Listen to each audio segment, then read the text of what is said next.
5 अगस्त 2019 कोई भारत का अचानक और अलल टप फैसला नहीं था, बल्कि ये बरसों की और दहाइयों की मंसूबाबंदी का नतीजा था। और इसके मकासद भी वही नहीं थे जो वक्ती तौर पर हासिल कर लिए गए।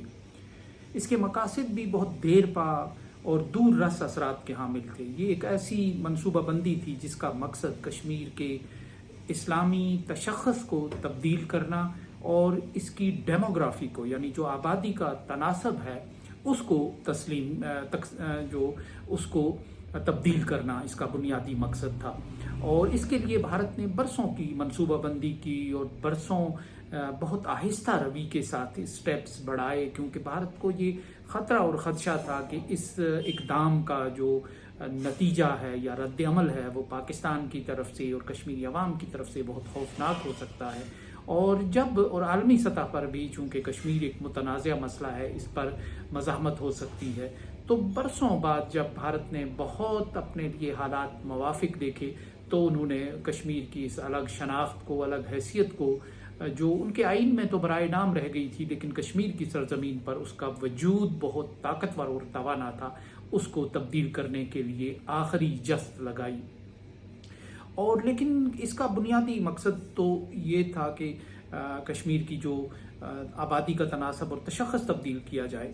और लेकिन ये हकीकत में एक बैकफायर अभी तक कर गया। 5 साल हो गए हैं इस वाक़े को कि जब भारत ने कश्मीर की शनाख्त छीन ली थी, लेकिन इसके बावजूद कश्मीर भारत का अस्करी और सियासी दर्द-ए-सर बना हुआ है। यानी 5 साल के बाद जो इलेक्शन लोकसभा के हुए उनमें भी बीजेपी को और भारत नवाज किसी हिंदू जमात को ये जुर्रत नहीं हुई कि वो कश्मीर में बराह रास्त अपने उम्मीदवार खड़े करे और मुकाबला करे।